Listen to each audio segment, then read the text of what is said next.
nakahukom, naging palad na lang siya. Minarga sa Manila siya minarga, gamayng putos na ang dala. Sa Manila, squatter ang Pinoy ananiya. Kay lisod buwan-buwan ang iyang sistema.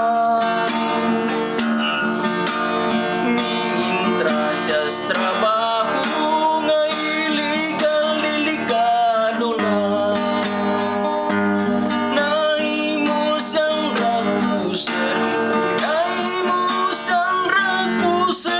Sa Shabu marijuana, nadagpan si Istong na tiklo na disgrasya.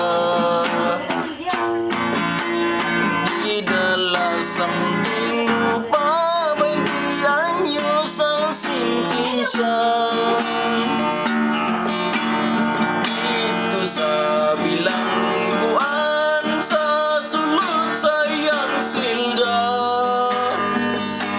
mga adlawng ipalabay, lawas kipatig-patigan, idruwing-druwingan pa.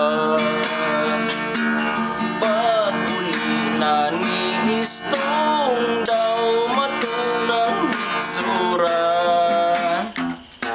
inigubo sa sinina, lawas daw karatula.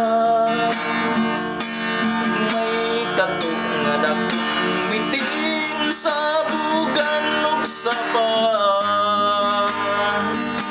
Sa likod may agila, sa dughan adunay krus, may Ginoong nagdupat. Kapait, di ay kung mabilanggo ka.